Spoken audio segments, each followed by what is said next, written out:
Mesdames et messieurs, bonsoir. Je suis heureuse d'être parmi vous ce soir, malgré les risques du Covid-19. Vous avez fait le déplacement, ça montre l'intérêt que vous avez pour notre commune, pour la démocratie locale et pour cette campagne. Et comme je vous l'avais promis sur la première réunion, ce soir, c'est enfin le moment de vous présenter mon équipe. C'est enfin le moment parce que aujourd'hui, nous avons les documents de la préfecture qui attestent que notre équipe est recevable, est reçue. Et de ce fait, j'attendais donc la dernière fois d'avoir tous ces documents entre les mains. Donc, je ne vais pas vous faire attendre plus longtemps, je vais vous les présenter. Vous avez peut-être reçu la plaquette où il y a déjà un trombinoscope qui vous a permis peut-être un petit peu de les repérer. Donc, cette équipe, elle est intergénérationnelle. Elle ressemble à Biganos.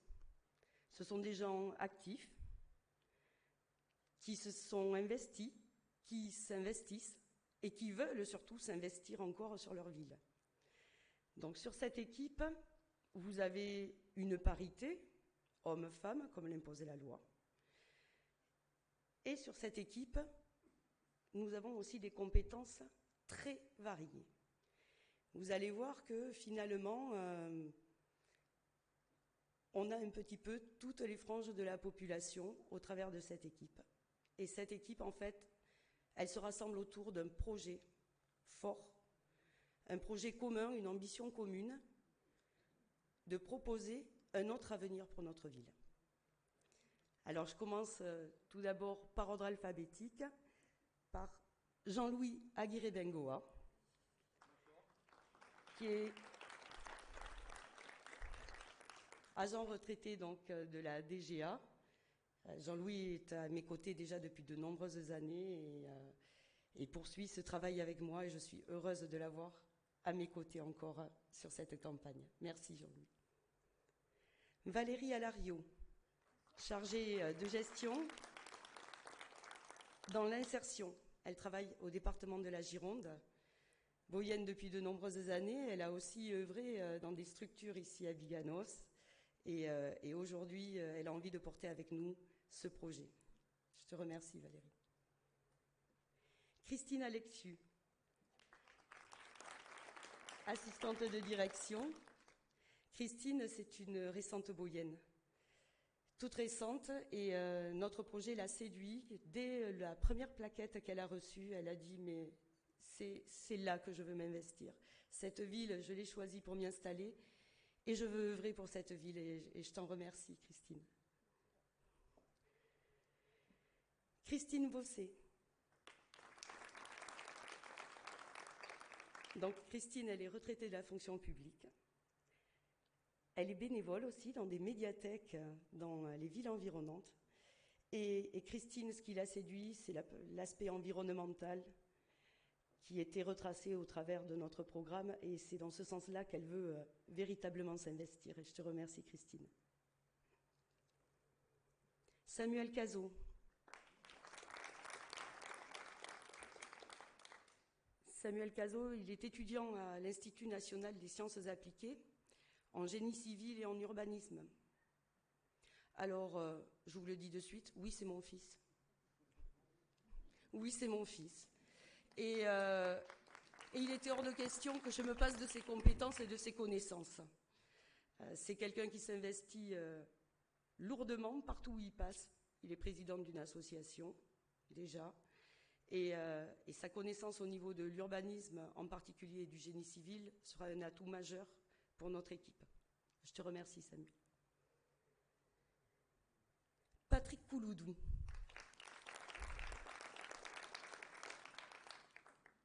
Patrick Kouloudou, il a un parcours atypique. Il était tout d'abord cadre bancaire, ensuite tailleur de pierre, appareilleur en réhabilitation du patrimoine rural, aujourd'hui retraité. Accessoirement, il s'est occupé des affaires de cette ville il y a quelques années au poste des finances. Donc, Patrick, je suis heureuse de partager ce bout de chemin avec toi et toi aussi, ta vision que tu peux avoir sur cette ville, qui est une vision à long terme, me sert énormément et je te remercie d'être auprès de moi. Ariane Danglade. Ariane Boyenne aussi, depuis toujours. Elle travaille dans la sécurité privée où elle est technicienne et elle aussi a voulu rejoindre notre groupe. Elle le suivait depuis de nombreuses années et l'opportunité d'une rencontre a fait que de suite, elle m'a dit je veux m'engager auprès de vous et je veux travailler pour notre ville. Je te remercie, Ariane.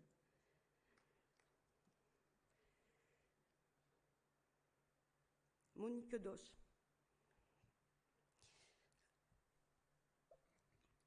Alors Monique Doche, malheureusement, elle ne sera pas là avec nous ce soir.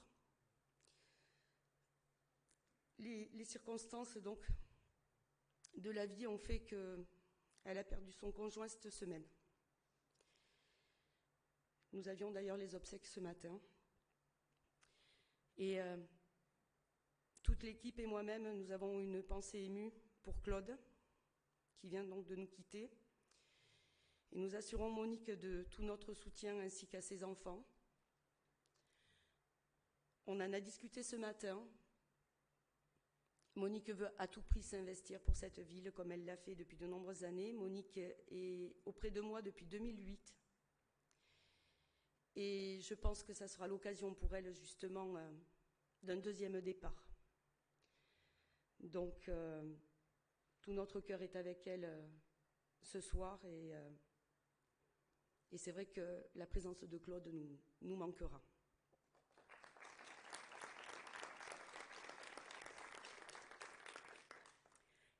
Thierry Desplanques.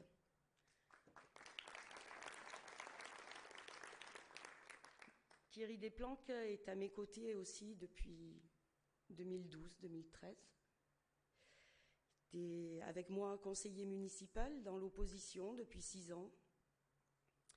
Il m'a aidé à porter un œil critique dans le sens noble du terme, parce que quand je parle de critique, ce n'est pas dire ce qui est mal, mais c'est essayer d'apporter quelque chose. Et je te remercie Thierry pendant toutes ces années d'avoir été auprès de moi et d'avoir été un atout majeur au travers aussi de nos débats. Merci Thierry. Alors, il va nous quitter de devant parce que c'est lui aussi qui me gère la technique de l'autre côté, vous voyez. On a plusieurs cordes à nos arcs. Donc, je te libère Thierry pour repartir à gérer la technique. Merci.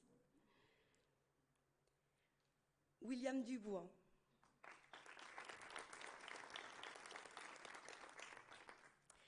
William Dubois est militaire à la retraite et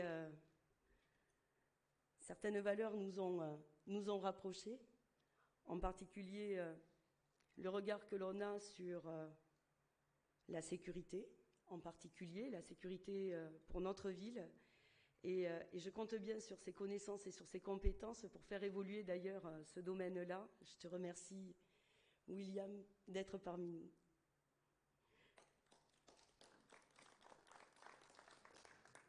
Delphine Dupin.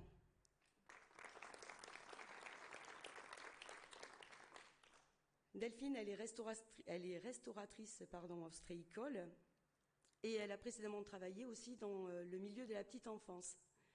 Delphine, elle est auprès de moi depuis 2014 et je la remercie d'être toujours avec nous pour travailler sur les dossiers de notre ville. Merci à toi, Delphine. Caroline Farge. Agent d'administration en milieu scolaire, Caroline, c'est une connaissance de longue date avec qui on partage beaucoup de valeurs. Et en particulier les valeurs de bien vivre, les valeurs de convivialité. Et je te remercie, Caroline, d'avoir voulu t'associer à nous pour le travail que nous avons engagé. Merci Caroline. Raphaël Ferron. Raphaël Ferron, elle est conseillère commerciale et administrative dans le domaine de l'automobile. Vous l'avez peut-être croisée déjà sur Biganos. Raphaël était aussi sur la liste en 2014. C'est une personne qui a plusieurs cordes à son arc parce que tout en travaillant, vous voyez, dans le domaine de l'automobile, elle a une formation au départ plutôt dans le sport. Et elle était sportive de haut niveau, ça se voit d'ailleurs. Et de ce fait, elle a fait des études aussi dans le domaine du sport donc, et de l'animation, et elle a un œil assez intéressant sur ce qui est possible de faire avec les jeunes et sur les structures à mettre en place. Je te remercie, Raphaël, d'être parmi nous encore. Sandrine Janin. Alors Sandrine Janin, c'est quelqu'un que l'on est parfois content de voir, et d'autres fois où on se dit, quand on la voit, c'est qu'on ne va pas très bien, puisqu'elle est gérante d'une société d'ambulance, et que, voilà, heureusement qu'on a des gens comme ça qui s'investissent auprès de nous aussi. Son envie de nous rejoindre date de longue date, et aujourd'hui, je suis très heureuse de l'avoir parmi nous. Je te remercie, Sandrine. Philippe Kozatska.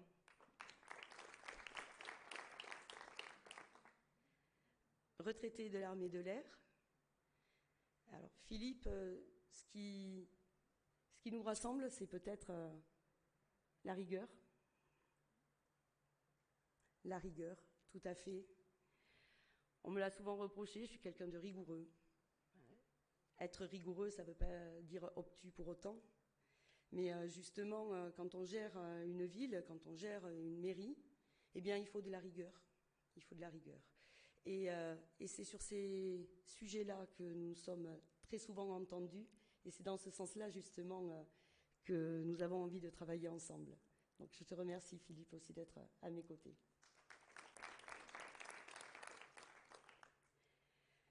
Patrick Labru. Cadre à la SNCF. Alors on sait que les transports c'est important. La SNCF ici à Biganos est bien représentée, hein, c'est quand même la 3e gare de Gironde.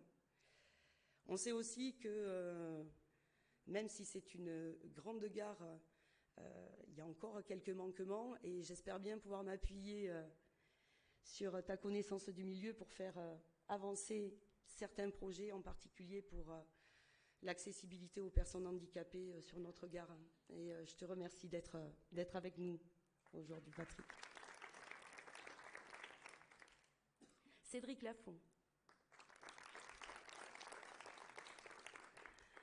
Cédric Lafont, c'est pareil, il était aussi sur ma liste en 2014. Il fait partie de ces gens qui ont suivi les dossiers, année après année.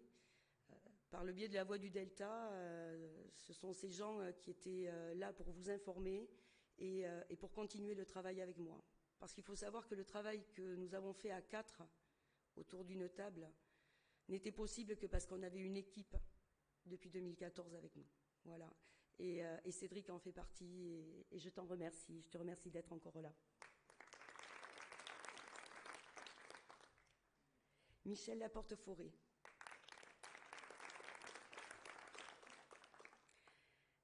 Cadre de gestion industrielle. Michel est lui aussi dans l'équipe depuis de nombreuses années.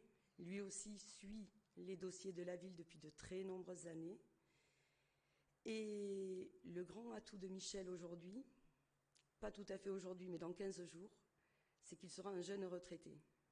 Et il a hâte de pouvoir s'investir pleinement dans notre ville et de pouvoir remplir son temps au service des Boyens. Je te remercie grandement.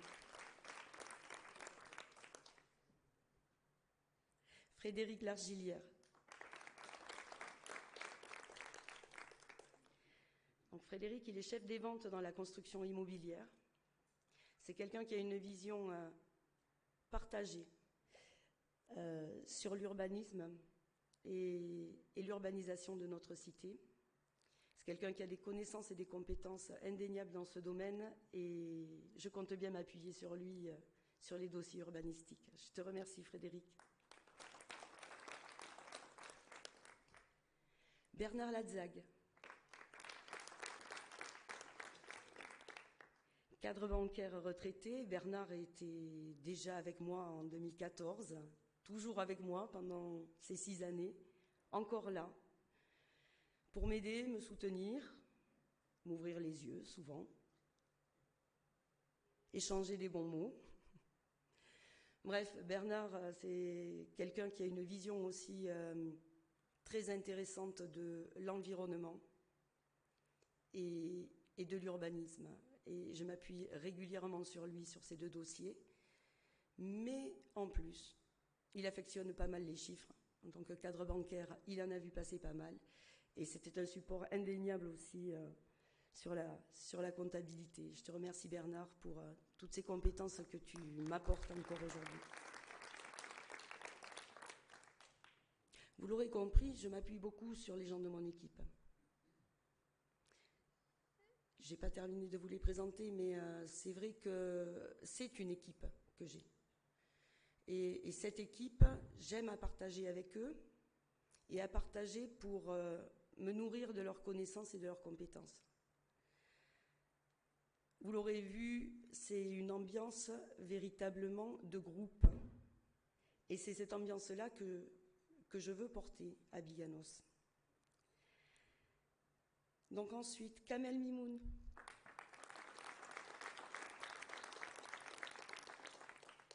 Kamel, c'est l'aspect culturel qui est important chez Kamel. Il est médiateur culturel dans une ville voisine. Il s'occupe de la programmation d'une très belle salle.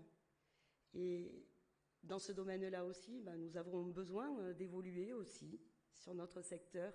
Et je compte bien m'appuyer sur ses connaissances et sa vision de la culture pour renforcer, parce qu'on a aussi de la culture à Biganos, mais pour renforcer ce qui est fait et peut-être pour faire des propositions nouvelles dans ce sens. Je te remercie, Kamel, d'être auprès de nous. Odile Neumann.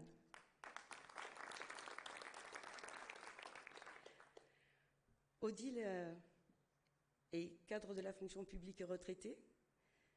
Elle travaillait particulièrement aussi sur la légalité urbanistique à la préfecture et a des compétences indéniables pour nous aider dans ce travail-là. On en parlera tout à l'heure. L'urbanisme, c'est un sujet important qu'il va falloir que l'on évoque. Je te remercie, Odile, que je connais depuis 2008 aussi. Nous étions sur une liste ensemble en 2008. Nous nous sommes suivis et aujourd'hui qu'elle est libre d'engagement et qu'elle peut enfin re-rentrer sur une liste, eh bien, c'est avec grand plaisir que je l'accueille parmi nous. Merci, Odile. Thibaut Pécune.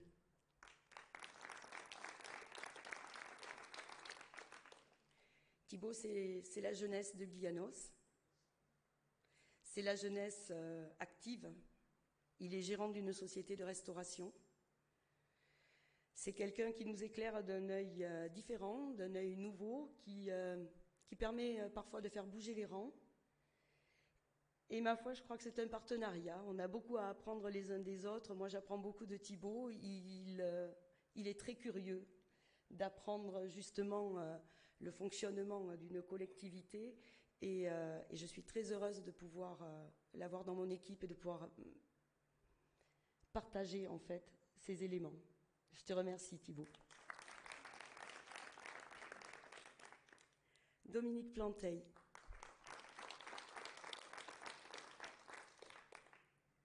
Dominique, c'est une Boyenne depuis toujours aussi. Dominique, elle est technicienne conseil en gestion du personnel. Et une fois de plus, une compétence intéressante, la gestion du personnel. À Biganos, nous avons un nombreux personnels. Et au niveau de la gestion, il y aura peut-être du travail à faire, justement, pour ce personnel. Et je compte bien, là aussi, travailler avec Dominique dans ce sens-là. Je te remercie d'être avec nous, Dominique. Daniel Riscal.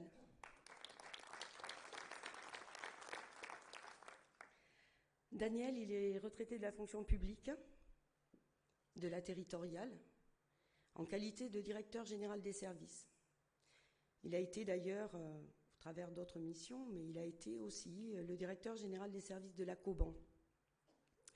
Aujourd'hui, il est à la retraite, il exerce une petite activité annexe qui malheureusement ne lui permettra pas de rester parmi nous ce soir, puisqu'il est appelé à d'autres obligations. Mais sa connaissance des dossiers est un atout majeur. Et il ne faut pas oublier que si on fait des élections municipales, on fait aussi en même temps des élections communautaires. On va élire à la fois nos conseillers municipaux, mais nos conseillers communautaires.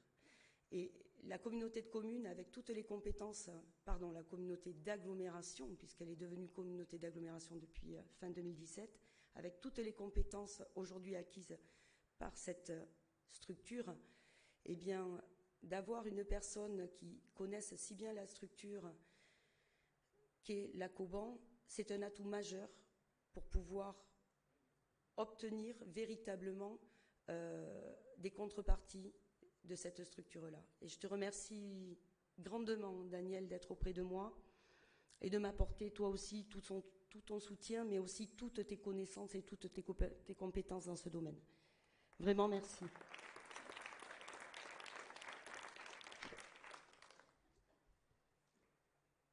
Alain Rouget, doit-on le présenter? Il a été pendant 40 ans au service des Voyants. Il m'a dit tout à l'heure, peut-être que je vais reprendre du service, puisque avec le Covid, il fait partie de ces retraités potentiellement mobilisables. Mais ce qui est sûr, c'est qu'il a voulu prendre du service pour sa ville et prendre du service auprès de moi. Et justement, le soutien que tu m'apportes, la confiance que tu me fais, c'est pour moi un grand honneur. C'est pour moi un grand honneur, Alain. Et je te remercie véritablement de tout ce que tu fais, et pour moi, et pour cette équipe, et pour cette ville. Merci, Alain. Emmanuel Rousseau.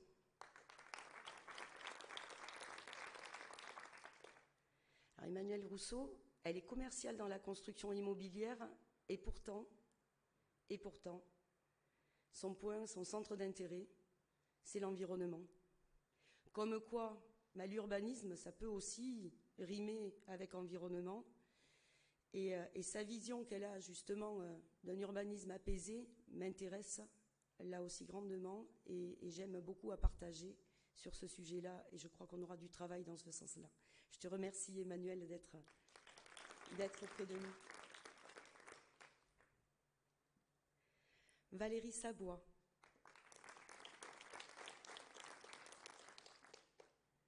Là aussi, le hasard des rencontres a fait qu'avec Valérie, nous avons eu à échanger. Et Valérie est aide médico-psychologique. Justement, son travail dans des structures pour tourner vers les gens à besoins particuliers est un atout. On sait qu'aujourd'hui, la ville doit être inclusive. On sait qu'aujourd'hui, le handicap ne doit plus être une barrière. Et donc avec Valérie, je compte bien pouvoir travailler avec elle sur ce domaine-là pour avoir une autre vision justement de l'inclusivité. Et je te remercie, Valérie, d'être avec nous. Sophie Santucci.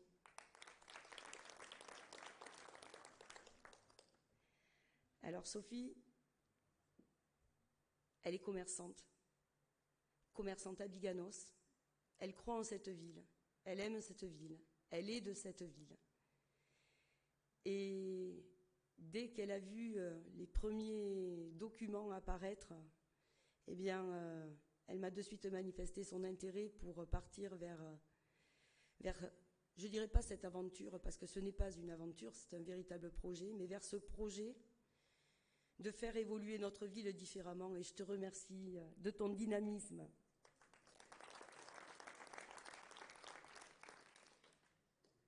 Marie-France Segaud.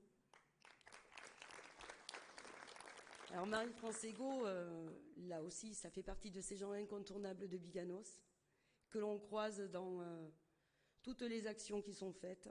C'est une bénévole émérite et elle est aussi à mes côtés depuis 2008 et on partage beaucoup de choses dans ce sens-là. Elle a une vraie vision du bénévolat justement et des besoins des associations et je te remercie véritablement pour le temps déjà que tu donnes à ta ville et pour le temps que tu veux encore donner au travers de notre travail. Merci Marie-France. Jean-Michel Tarditz.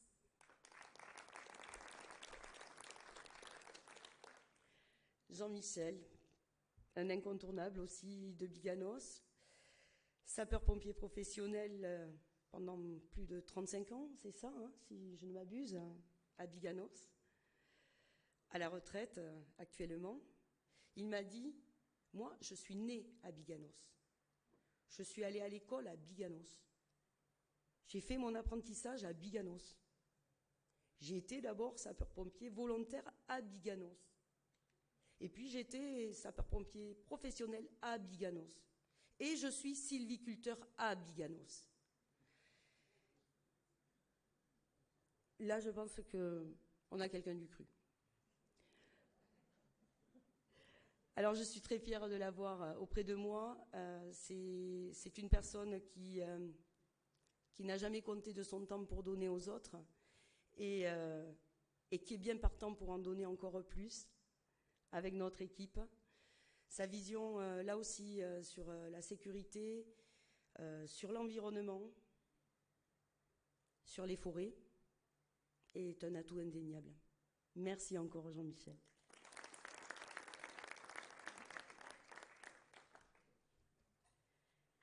Et enfin, Véronique Vartel.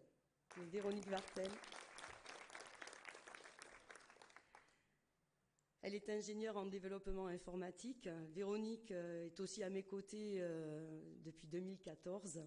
On se connaît depuis longue date. C'est quelqu'un qui s'investit grandement dans les associations, quelqu'un d'extrêmement dynamique, qui apporte sa vision carrée des choses et très pragmatique. Et là-dessus, qu'est-ce qu'on se ressemble? Je te remercie, Véronique, de poursuivre avec nous ce projet.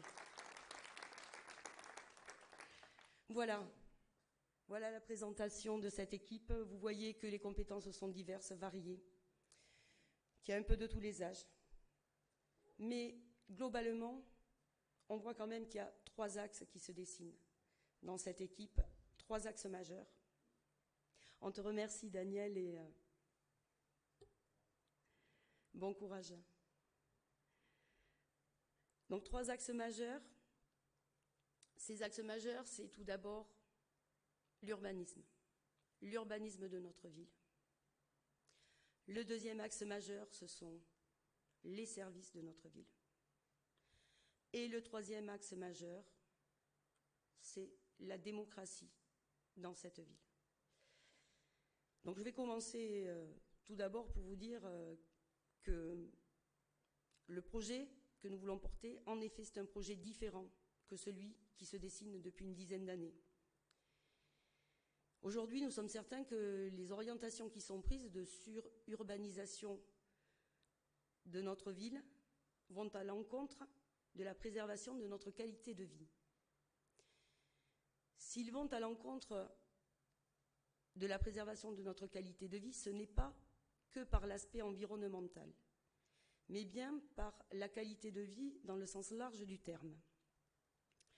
On sait très bien que l'extension de notre ville, elle est inexorable. On est sur un secteur extrêmement actif et dynamique. On est sur un secteur extrêmement prisé. C'est pas pour autant qu'il faut faire n'importe quoi.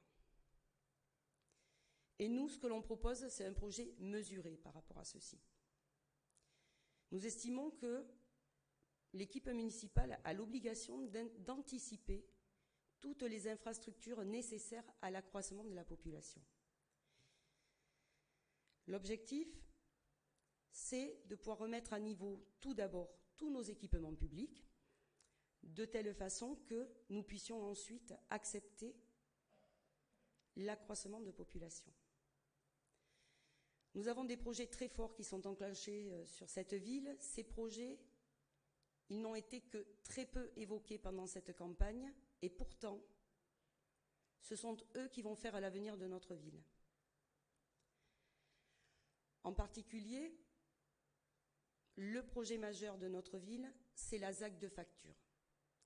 Cette zone d'aménagement concerté sur Facture, elle a été enclenchée dès 2009. Au départ, elle prévoyait d'apporter des services, des logements, sur une zone qui était faiblement construite ou construite et proche des axes, en particulier axe SNCF. Depuis, on voit bien que sur ce niveau-là, que ce soit sur les axes routiers ou l'axe SNCF, eh bien depuis 2009, on a eu un renforcement énorme de la circulation sur cette zone-là.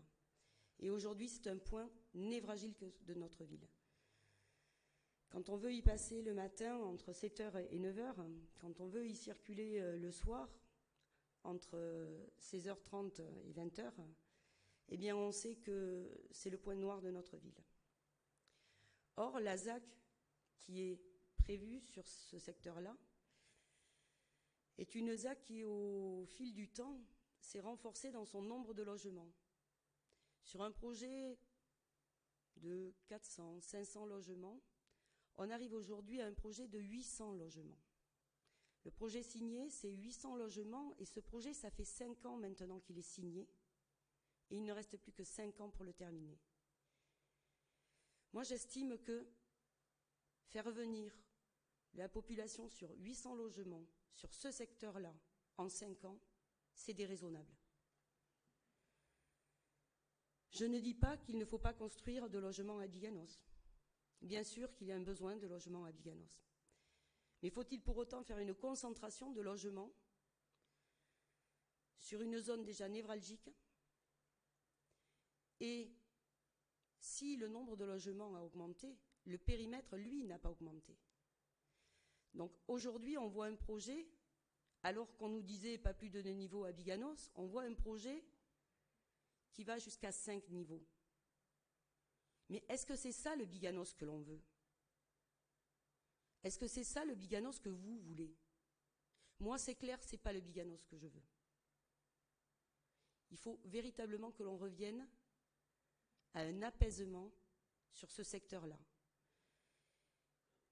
Il me semble primordial, si, et je l'espère, nous sommes élus le 15 mars, il me semble primordial de reprendre véritablement ce projet avec notre aménageur Aquitanis pour essayer de trouver la meilleure des solutions. Et la meilleure des solutions,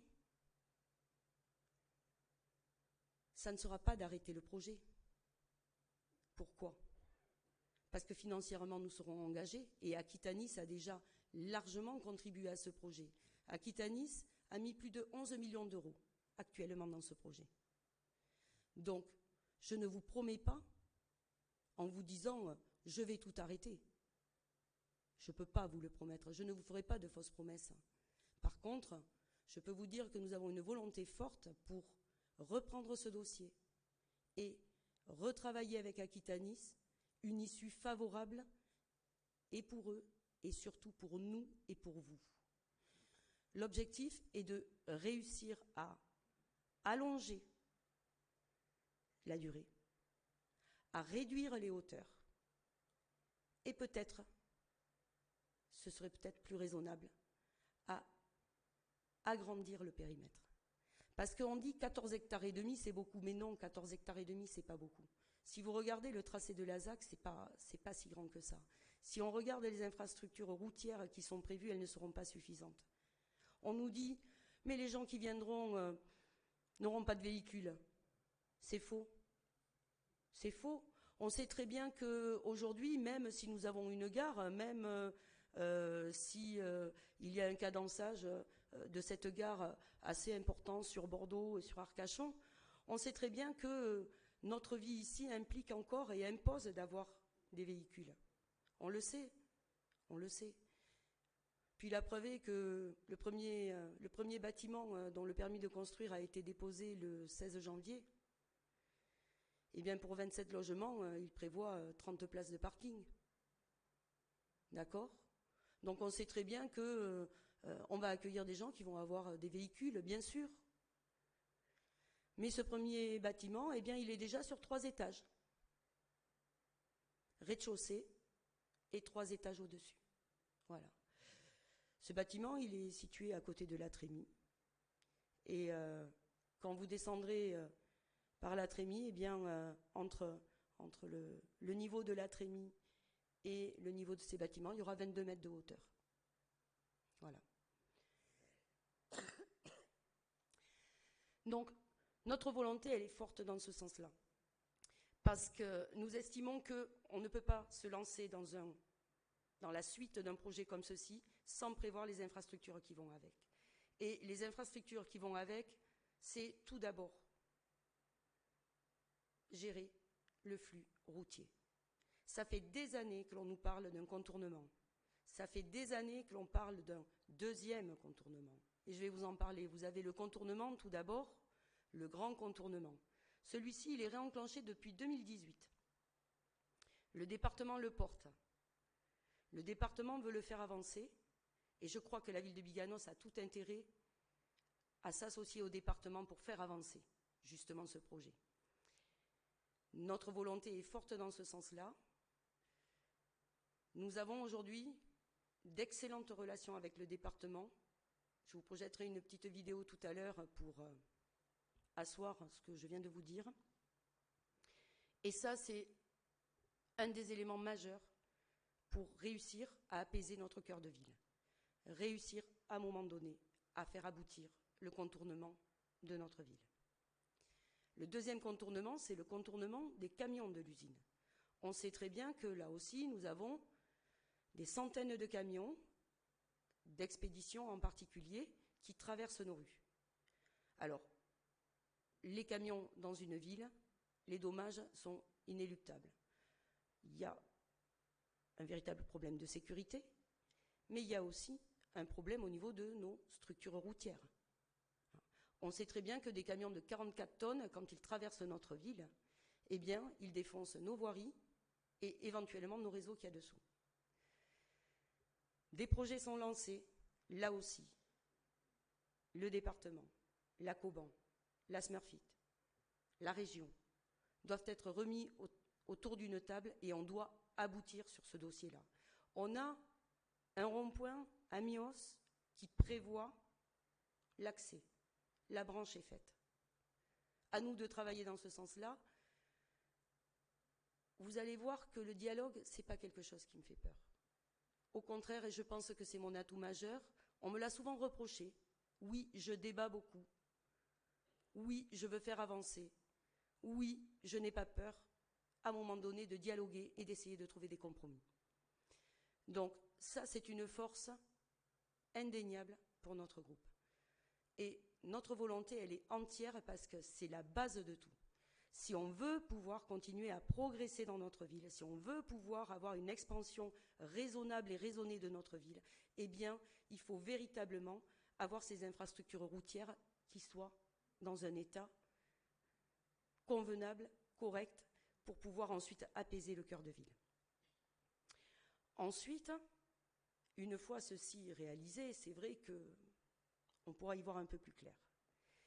Mais ce n'est pas tout, parce qu'on a d'autres problèmes sur notre ville. Si on fait rentrer la population sur 800 logements, plus les autres permis qui ne sont pas bloqués, eh bien, vous allez voir qu'on va peut-être manquer d'infrastructures.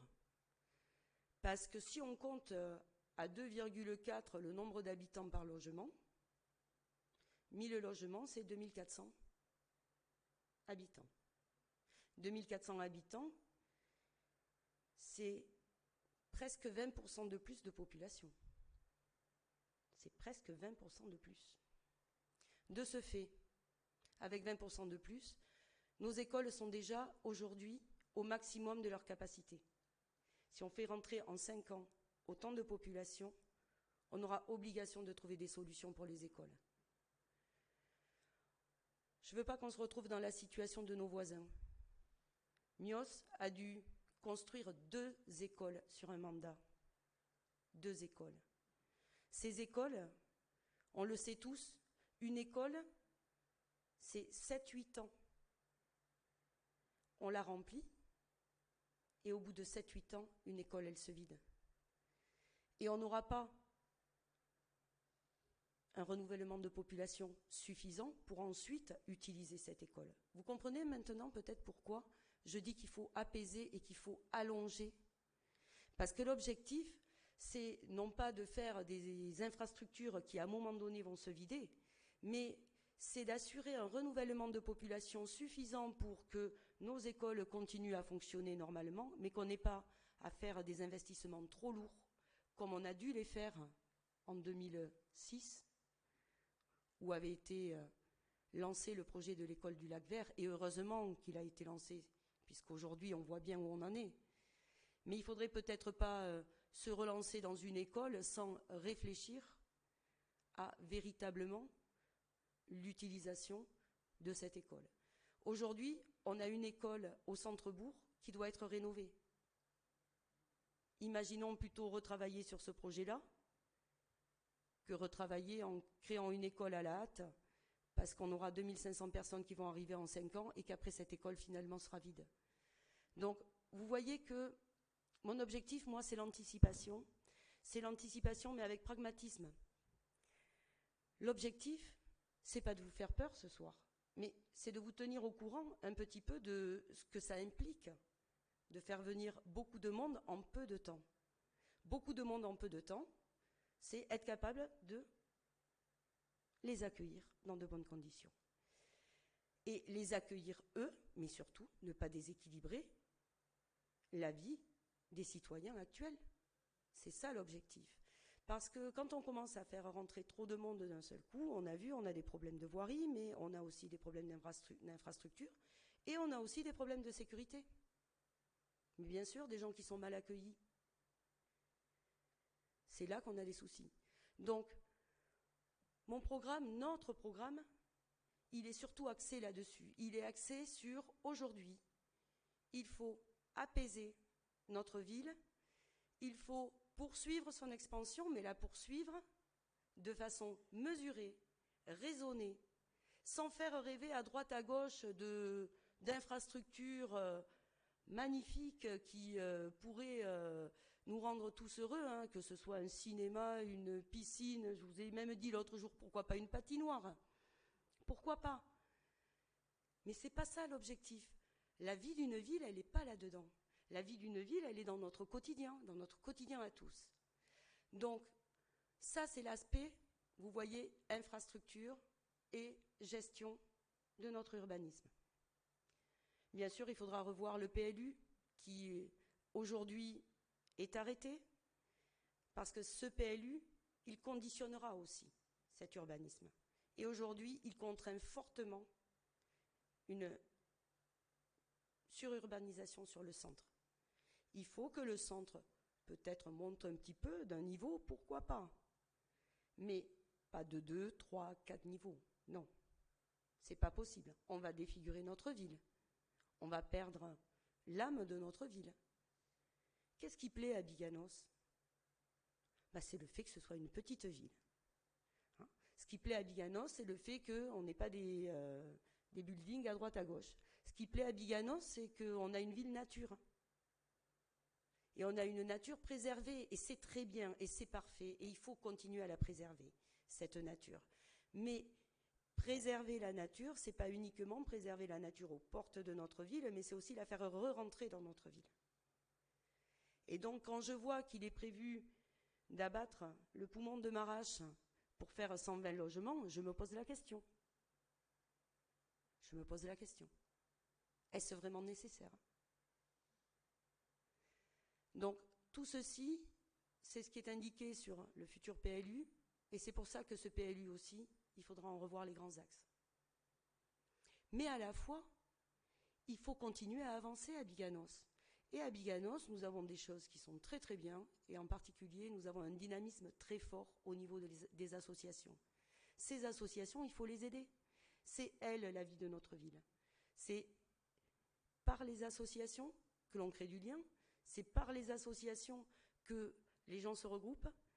Et justement, dans ce sens-là, je veux que les associations puissent véritablement être fédérées au travers de projets forts, au travers de projets structurants, au travers de projets qui les rendront visibles, et plus particulièrement les associations de solidarité.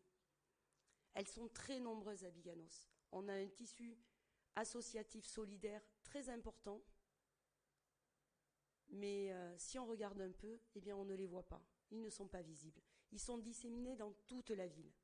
Aujourd'hui, notre objectif, notre grand projet, le grand projet de notre mandature, c'est de créer une maison des services. Cette maison des services, elle serait placée en lieu et place de l'actuelle caserne des pompiers, qui elle aussi est vouée à la démolition pour faire des logements. Mais que moi, je veux à tout prix maintenir. Là aussi, avec l'accord du département, qui me soutient grandement dans ce projet, puisque ce sont justement ces maisons de services que le département finance en grande partie, eh bien, j'aimerais pouvoir créer une structure qui permettrait à vous tous de pouvoir aller faire vos démarches de façon aidée, avec une petite salle informatique et un personnel pour vous aider aux démarches informatiques, avec les permanences de la CAF, les permanences de Pôle emploi, les permanences du réseau d'assistantes maternelles. Bref, toutes ces permanences dont on a besoin et que l'on cherche, qui sont un jour à la maison des associations, un autre jour à la mairie, un autre jour on ne sait où. C'est tout ces petites aides que l'on a qui feront une grande force à un moment donné. Et si on peut avoir sur cette structure, ce que je veux à tout prix, c'est en plus une épicerie solidaire et un café solidaire ouvert à tous, où dans ce quartier on pourra retrouver un petit peu de commerce de proximité, mais en même temps les gens qui ont des difficultés pourront aller faire leurs courses dans cette épicerie solidaire, eh bien je crois que là on aurait gagné véritablement sur les services à notre population. Cette maison des services, elle permettrait en même temps de fédérer toutes les actions, toutes les associations de solidarité, que ce soit le Secours catholique, que ce soit le centre social, pourquoi pas, que ce soit aussi les femmes battues, mais que ce soit aussi le CCAS, pour que le CCAS puisse porter des projets forts pour notre ville, pour avoir un accompagnement optimal des personnes en difficulté. Et les personnes en difficulté, je vais vous dire, c'est pas toujours les autres. Un jour, ça peut être nous. Un jour, ça peut être nous. Un accident de la vie, et on peut se retrouver dans cette situation-là. Donc moi, le social, c'est pas quelque chose que je regarde de façon sectaire. Le social, pour moi, c'est quelque chose d'inclusif et c'est un service qui est rendu à tout le monde. À chaque moment de notre vie, on peut se retrouver justement à devoir faire appel au social d'une ville. Et la ville, l'un de ses premiers enjeux, c'est d'être capable justement de répondre positivement à ça. Donc, ça c'est notre deuxième grand axe, véritablement. Vous l'avez entendu, première partie, l'urbanisme. Deuxième partie, les services. Et la troisième partie, c'est la démocratie. Parce que tout ceci, ça ne peut se faire que s'il y a de la concertation. Et moi, la démocratie locale, je l'entends là aussi inclusive. Je l'entends en fédérant les forces de notre ville. Alors, il y a des choses qui sont faites à Biganos. En effet, on a des comités de quartier. Mais un comité de quartier, il doit être indépendant. C'est-à-dire qu'il ne doit pas y avoir normalement un élu qui gère un comité de quartier. Un comité de quartier, ce sont des gens qui s'associent dans un quartier pour faire remonter les choses positives, les choses négatives, et pour essayer de faire avancer sans qu'il ne soit justement sous la coupe d'un élu. Et ça, moi, je tiens à cette indépendance des comités de quartier. Parce que c'est justement cette idée du débat que j'ai, cette envie de débat que j'ai. C'est en vous écoutant à tous dans vos quartiers que l'on comprend vos difficultés, que l'on comprend au contraire les choses très positives de votre quartier et que l'on peut vous accompagner dans ce sens-là.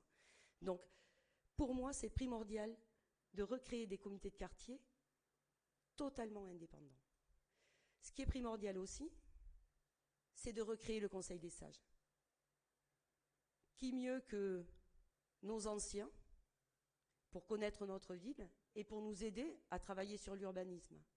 C'est eux qui ont toutes les clés. Il ne faut pas se priver de leurs compétences. Le Conseil des sages, il a existé à Biganos.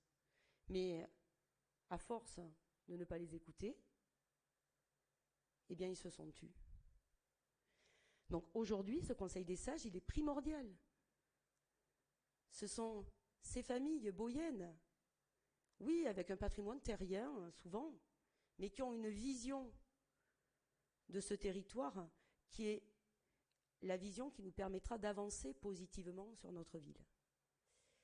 Et puis, il y a les jeunes. Les jeunes, on a un conseil municipal jeune à Biganos qui est extrêmement dynamique. Ils sont tellement dynamiques que moi, je veux les aider. Je veux les aider à pouvoir mettre en place les idées qu'ils ont. Et comment on peut aider un conseil municipal jeune en mettant en place les idées qu'ils ont? Tout simplement en leur allouant un budget, en leur apprenant à le gérer, en leur faisant confiance. C'est eux aussi l'avenir de notre ville.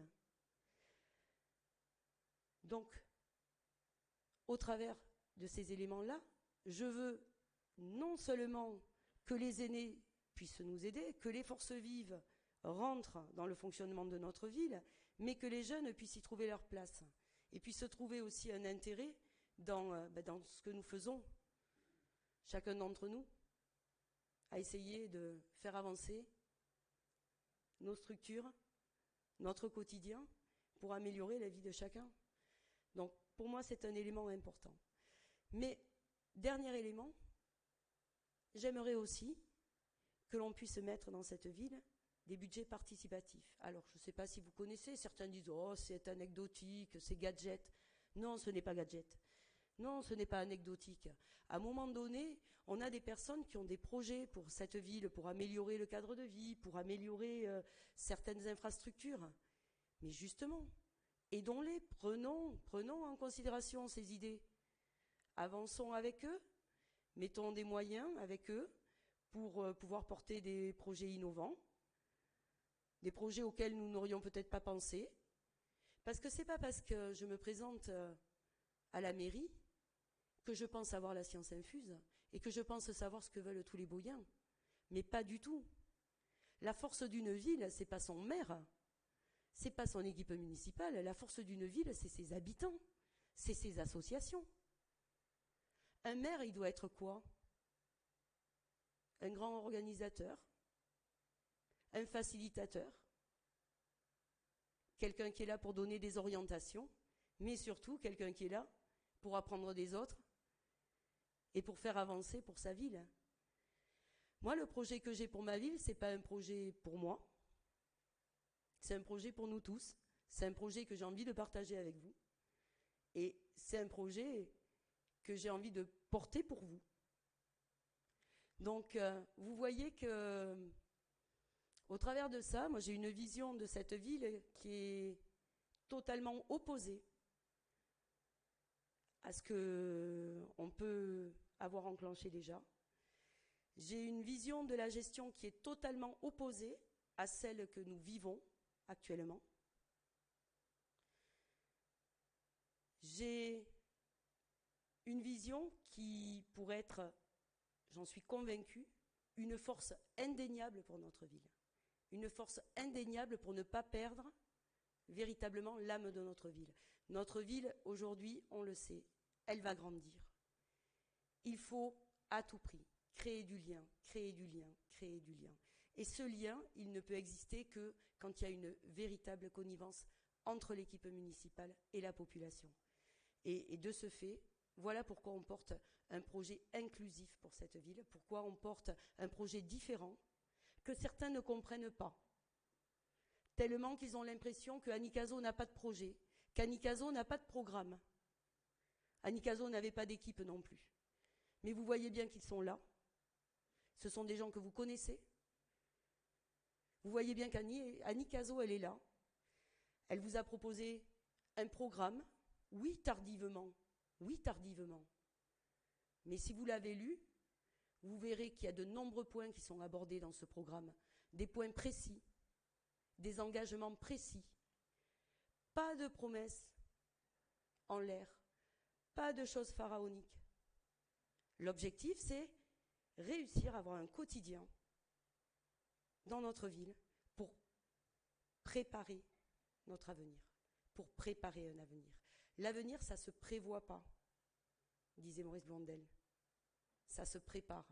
Et moi, ce que je veux, c'est préparer notre avenir. C'est apaiser notre urbanisme et préparer notre avenir à tous.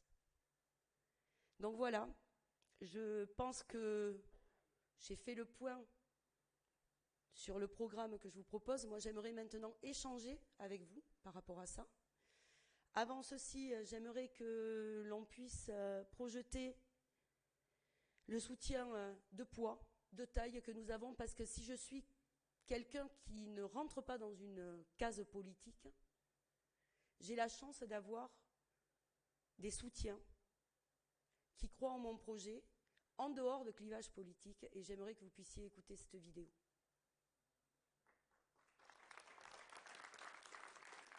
Anicaso est une élue de terrain, à l'écoute des besoins, engagée pour sa commune et soucieuse de la qualité de vie de ses habitants. Dans l'opposition au conseil municipal, elle a démontré son sérieux et sa maîtrise des dossiers, mais aussi sa capacité à défendre avec ténacité des projets et des valeurs dans le sens de l'intérêt général.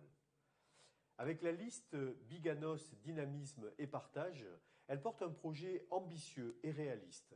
Je suis particulièrement sensible à la place qu'elle accorde à la démocratie participative dans son programme.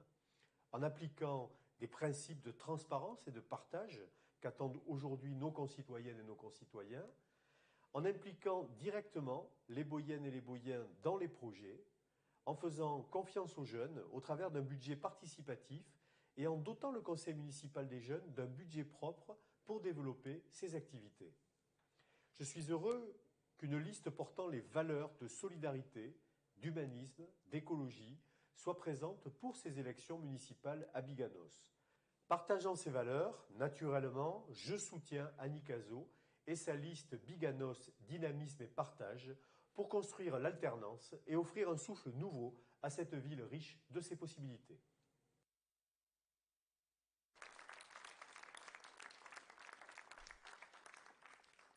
Donc pour ceux qui ne le connaîtraient pas, il s'agit du président de notre département. Quand je vous disais que j'ai le soutien du département, ce n'était pas une parole en l'air. J'ai le véritable soutien du département dans tous ces projets. Nous avons longuement échangé, Jean-Luc Glaise et moi-même. Nous partageons des valeurs, il vous l'a dit, humanistes au départ, de partage, c'est sûr, et une vision apaisée, justement, de la gestion et de notre secteur et de notre département. Et je sais que c'est un atout majeur pour nous d'avoir ce soutien-là. C'est l'assurance de pouvoir avancer dans nos projets et de façon raisonnable et raisonnée. Et d'avoir les soutiens financiers qui nous permettront véritablement d'avancer. Donc, je te remercie, Président, de ce soutien et de la confiance que tu fais et à mon équipe et à moi-même.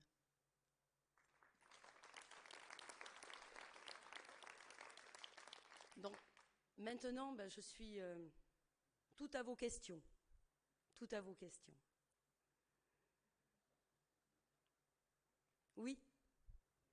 Est-ce que quelqu'un pourrait porter le micro? Oh ben, il y en a un autre là, et moi je vais prendre celui-là peut-être aussi pour...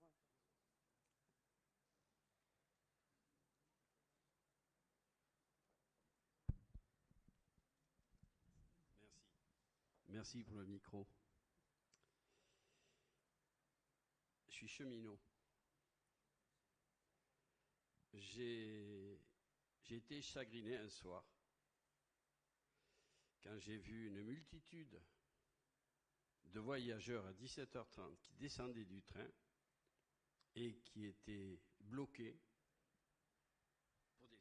pour descendre. J'ai tourné une tête dans un sens et dans l'autre. J'ai vu la police SNCF. J'ai vu la gendarmerie. Et j'ai vu la police municipale. J'ai rougné, j'ai râlé. Il y avait un gars de la police municipale que je connais. Et je lui dis, qu'est-ce que c'est ce bazar? Il faut savoir que dans les trains aujourd'hui, il n'y a plus de contrôleurs. Il y a des brigades d'une multitude de cheminots en tenue qui font comme si. C'est pas vrai. Donc je me suis adressé à un gars de la police municipale que je connaissais. Je lui dis, mais qu'est-ce que c'est ce bazar? Ben, il me dit, on défend les citoyens. Ouf! Là, c'était the question. À 17h30, il voulait défendre les citoyens. La SUGE, SNCF, bon, là, je suis d'accord. C'est la direction SNCF qui les mandate pour faire, les commandants, pour faire ce travail, d'accord. La gendarmerie, je ne suis pas d'accord. Et la police municipale, je suis encore moins d'accord. Je l'ai dit au maire. Et je lui ai dit que je reviendrai vers lui. Il me semble inadmissible que la SNCF aujourd'hui privatisée, hier elle n'y était pas encore, privatisée, que la SNCF décide de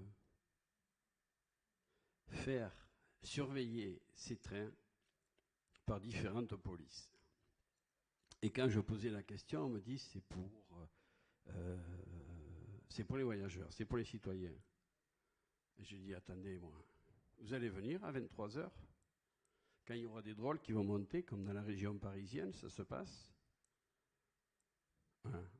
Alors je suis bien placé parce que j'étais mécano. Et il y avait des Parisiens qui venaient, ils me disaient, il y a des drôlesses qui viennent taper à la porte parce qu'elles ont peur. Elles me disent, il y en a, j'ai peur, est-ce que je peux monter avec vous? Alors moi, ça, je ne le souhaite pas que ça soit payé par mes impôts. Et avant que vous répondiez, il y a une autre petite question sur le parking qui est à côté de la gare SNCF, parking qui était gratuit. Et il y a une personne, elle m'a dit, tu sais comment ça marche, cette espèce de roi de terre? Je dis, qu'est-ce que tu me parles là? Elle me dit, regarde ce truc-là. On met la carte, celui qui n'a pas de carte bleue, eh bien, il se fait dorer. Si le Crédit Agricole lui retire la carte parce qu'il n'a pas de sous, il se fait dorer. Alors j'ai dit, oh, je vais poser la question. Et la troisième question, puisque vous parlez de M. Glaise, vous allez y travailler, puisque vous parlez du département, entre Biganos et Arès-Lège, il y a une piste cyclable qui était une ancienne voie ferrée. Voie ferrée, tout à fait. Avec un projet de tram-train d'ailleurs. Voilà. Ah, mais je suis... Du Covatrec. Oui. Et là-dessus, eh bien, moi j'ai assisté à la discussion, ça avance difficilement.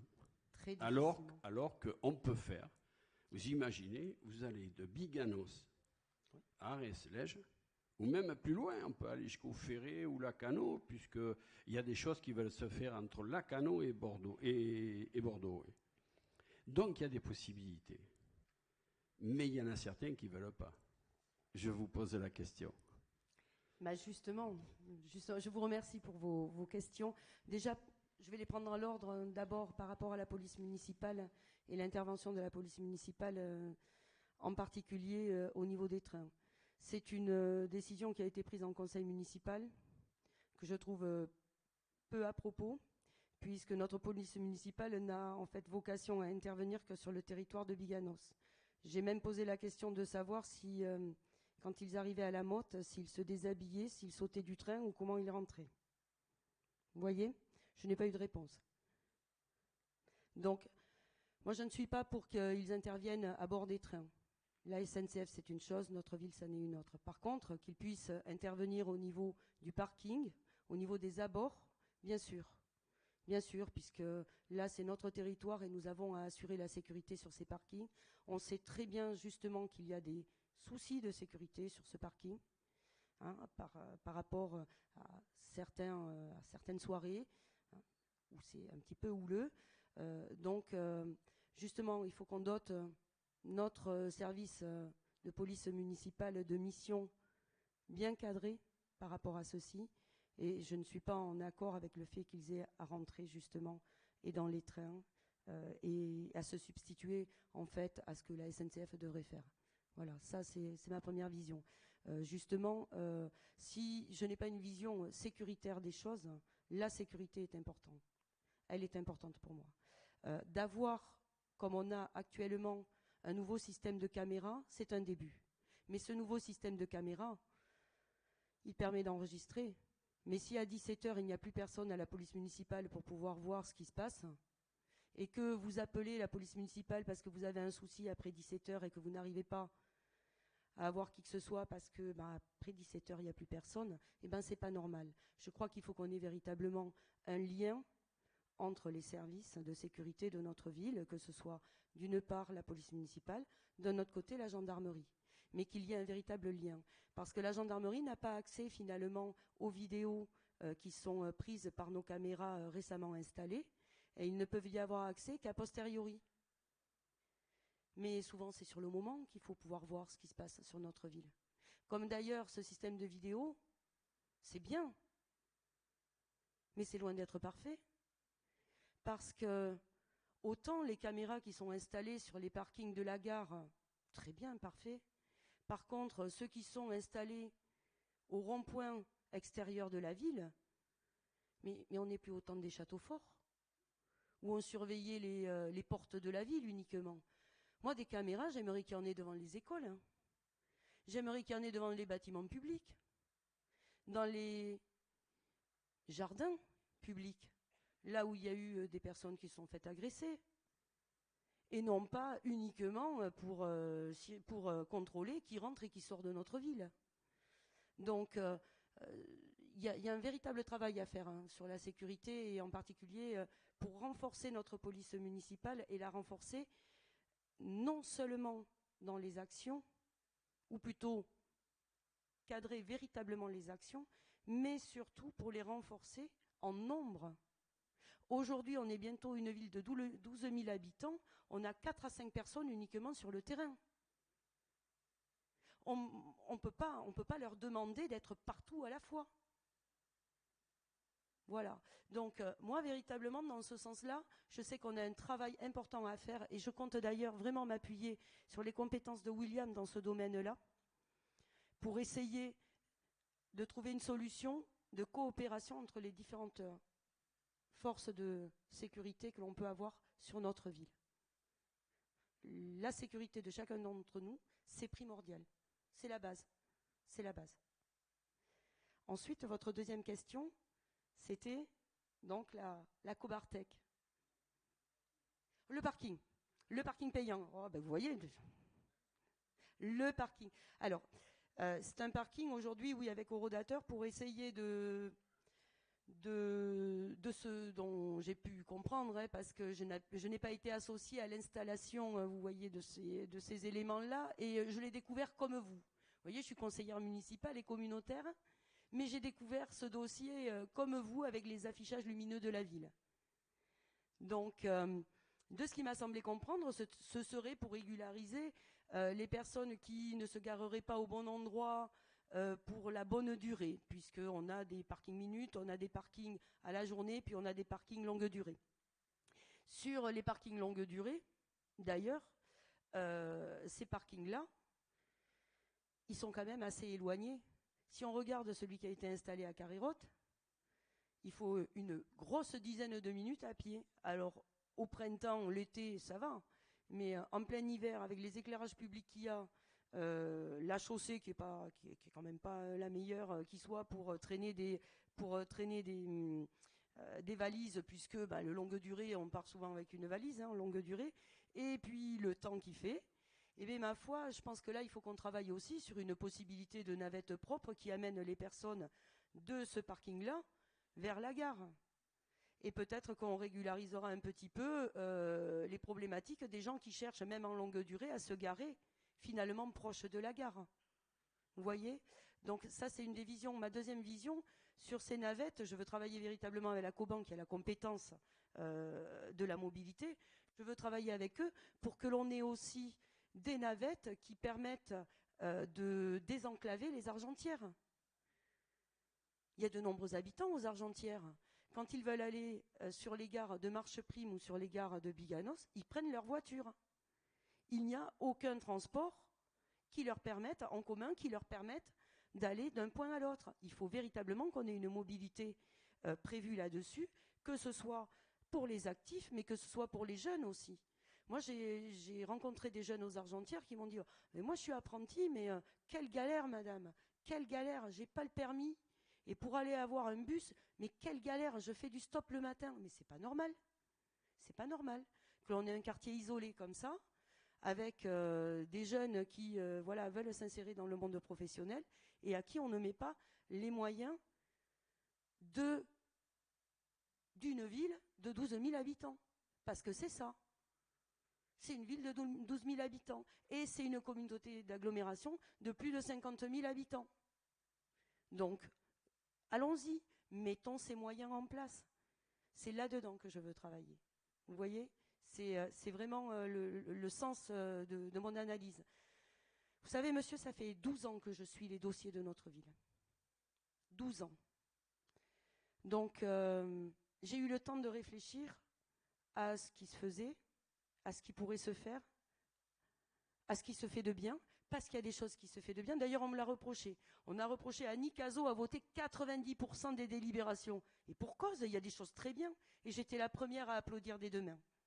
Et je sais qu'il y a des personnes ici présentes qui le savent très bien et qui m'ont soutenu dans ce sens-là. Mais bien sûr qu'il y a des choses qui vont. Mais il y a des choses structurantes aujourd'hui qui ne vont pas, et il y a des choses structurantes dont on ne vous parle pas.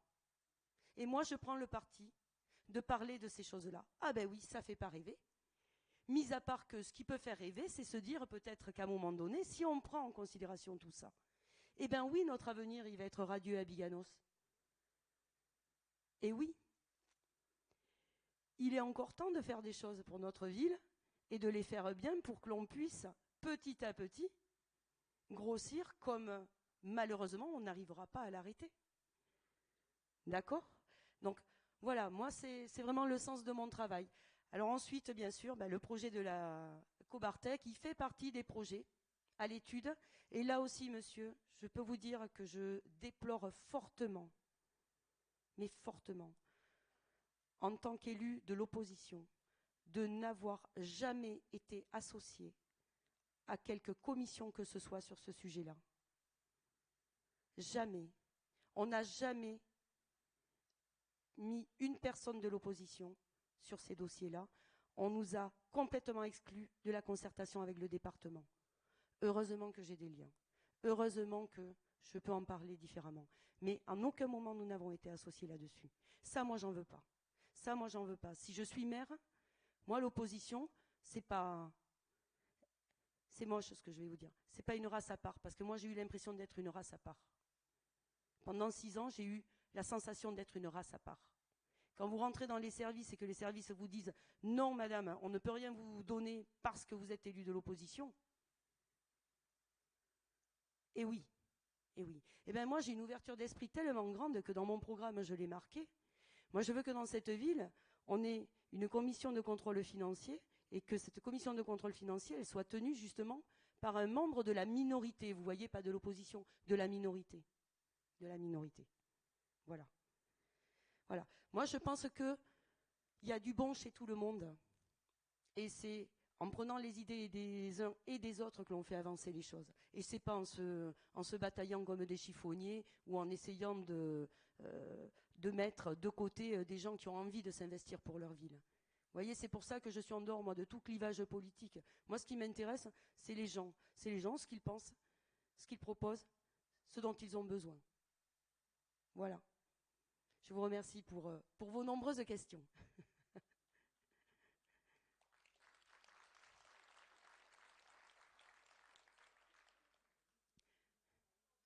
D'autres... Il y a une dame en haut. Frédéric. Non, mais ne bougez pas, madame.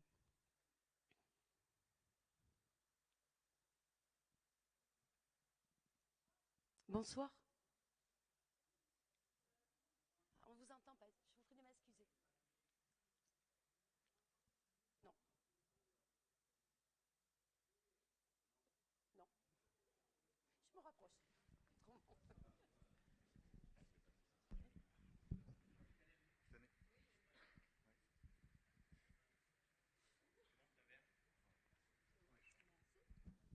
Oui, bonsoir. Ça fonctionne bien, je veux dire. Là, ça marche. Oui, vous évoquiez les difficultés de mobilité des jeunes, donc Oui. justement par rapport aux Argentières, pour se déplacer sur Biganos. Oui. Qu'est-ce que vous proposez à aujourd'hui, ne serait-ce qu'une piste de cyclable? Est-ce que vous l'avez envisagée? Et quelle est la proposition que vous faites? Deuxième chose, j'ai une deuxième question.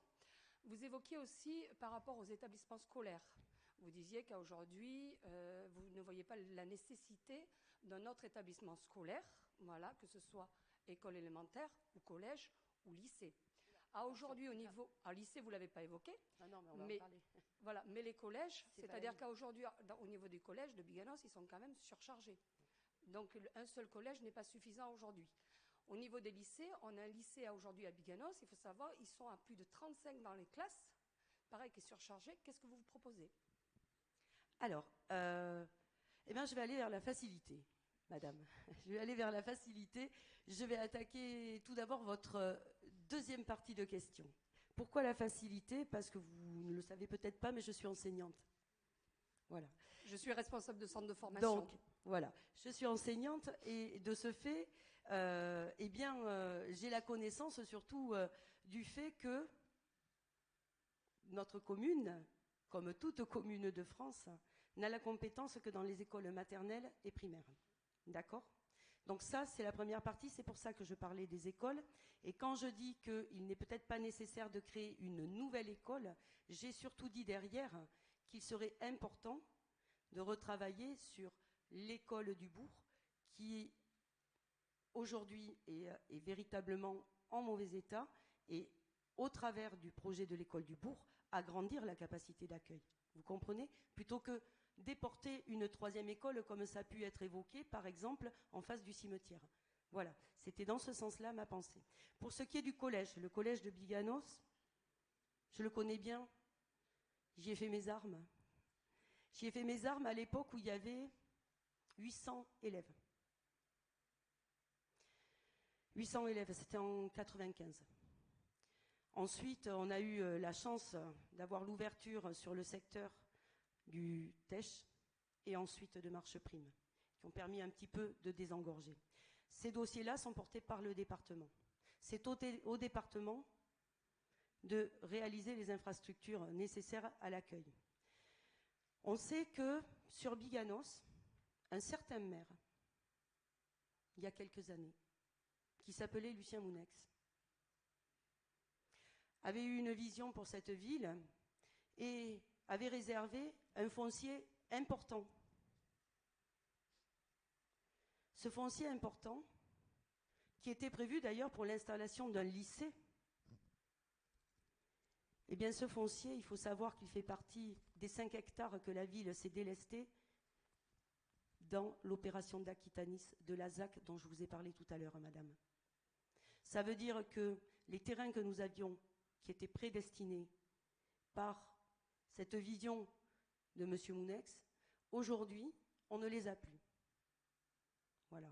Donc, si à un moment donné, on va vouloir mettre justement un terrain à disposition pour aider à la création d'un établissement, eh bien aujourd'hui, on ne peut plus.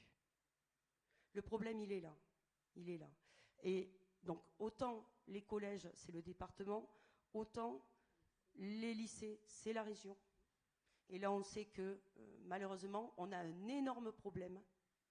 Je me suis, là aussi, longuement épanchée sur la problématique de notre lycée, de l'antenne du lycée de Biganos. On a beau me dire, nous sommes une ville, c'est un lycée de ville. Non, je crois que l'on n'accueille pas des élèves dans des conditions comme ça. Moi, quand je vois ces élèves qui n'ont pas de cours de récréation, qui sont dehors, qui n'ont pas encore la possibilité de se restaurer sur place et qui sont obligés d'aller à 11h30 se restaurer à la cantine de l'école primaire ou en horaire décalé après 13h30, je ne crois pas que ce soit de bonnes conditions pour accueillir nos jeunes et pour leur montrer ce qu'une société fait pour eux. Mais ça y est, il y a une cantine en construction. Elle est en construction. Mais il y a combien que le lycée est ouvert, madame ? Ça fait des années, mais avant, il n'était pas établissement. Non, il était que lycée. Excusez-moi. Avant, il n'était que lycée professionnel. Aujourd'hui, il est lycée aussi. Il accueille la partie générale, donc depuis 2 ans. Voilà. Mais la partie cantine est ouverte. Ça y est. C'était un lycée privé. D'accord ? Aujourd'hui, c'est un lycée, c'est une antenne publique. C'est une antenne publique. Et cette antenne publique, il y a un restaurant qui est en cours de construction. En effet. Mais pas de possibilité de réaliser les repas sur place et ils seront livrés aussi en liaison chaude par la ville. Et alors, donc, à ce moment-là, qu'est-ce que liaison. vous proposez ? C'est-à-dire dans votre programme aujourd'hui, par rapport à ces difficultés qui sont rencontrées, au même titre que la première difficulté que j'ai posée au titre de la mobilité, oui. qu'on rencontre je vous ai répondu sur la... Non, sur la mobilité, vous ne m'avez pas répondu. Je vous l'ai dit. Ah, excusez-moi, je n'ai pas entendu la mobilité. C'est pour ça. Alors, qu'est-ce que vous avez répondu par rapport à la piste cyclable ? Alors, attendez, on va sur la mobilité. D'abord, je vous ai dit que justement, je voulais mettre des navettes propres avec l'aide de la Coban qui désenclavent les Argentières. Ces navettes vont permettre de ramener les jeunes et les actifs sur les 2 pôles multimodaux, d'accord, avec accès à la ligne 610 qui elle-même doit être renforcée. Ensuite, par rapport aux mobilités, on sait que c'est la Coban qui gère la mobilité, d'accord. Donc, ce travail-là est à faire avec la Coban. Ensuite, la piste cyclable, vous voulez que je vous en parle ? Je vais vous en parler, madame. Je vais vous en parler parce que la piste cyclable des Argentières, j'y habite aux Argentières. Ça fait 12 ans qu'on nous la promet. Ça fait 12 ans. Eh bien, vous voulez que je vous dise, madame, on a mis 4 ans, 5 ans sur un PLU, un plan local d'urbanisme, sur lequel on devait tracer ces zones-là. Eh bien, madame, quel n'a pas été mon étonnement au mois de mars l'an dernier, de me rendre compte que la piste cyclable des Argentières n'était pas tracée sur le PLU. J'ai posé la question en commission, on m'a dit le département se débrouillera. Oh, c'était une réponse que je n'attendais pas. Mais quelques semaines plus tard, on passait un projet à la Coban, parce que la mobilité douce, c'est sur cette zone-là, c'est la Coban qui la porte aussi. Eh bien, on a passé le projet, justement, d'une piste cyclable qui part de Marcheprime à Biganos. Cette piste cyclable, bien sûr, doit emprunter cette zone non posée sur le PLU. Et quel n'a pas été mon étonnement quand j'ai vu le phasage des opérations qui disait que cette piste cyclable, eh bien, elle allait prendre 6 mois de retard à un moment donné parce qu'il allait falloir que l'on révise un PLU que l'on venait juste de déposer. Donc, voilà contre quoi je me suis battue, madame, pendant des années. Voilà contre quoi je me suis battue. Bien sûr qu'il faut une piste cyclable, mais la volonté, elle n'y était pas jusque-là. Elle n'y était pas. Et donc, comme j'ai dit à mon cher ami Serge Baudy à la Coban, j'ai dit, ben Serge, la piste cyclable Biganos-Marcheprime, elle va de Bias à Marcheprime. Eh bien, on n'est pas prêt d'aller faire nos courses à vélo ensemble. D'accord ? Mais moi, c'est cette volonté que j'ai. Si je me suis permise, et en commission, et en conseil municipal, et en conseil communautaire, où j'étais seule face à 35 personnes, de relever ces incohérences, c'est que je n'ai pas l'intention, si je suis à la tête de cette mairie, de ne pas les mettre en place. Vous voyez, c'est contre ça que je me suis battue pendant 6 ans. C'est contre ça. Voilà. Et contre le fait que, autant l'opposition, si elle propose, on n'écoute pas. Si on propose, on les renvoie au calendre grec. Eh bien non, c'est pas comme ça. On aurait pu avancer. On aurait pu avancer sur ces projets-là. Eh bien, je vais vous dire, la piste cyclable, elle sera faite, hein, mais avec 6 ou 7 mois de retard, parce que sur le PLU, elle n'est pas indiquée. Et en plus, notre PLU, maintenant, est arrêté. Donc, voilà. Voilà. Et bien sûr.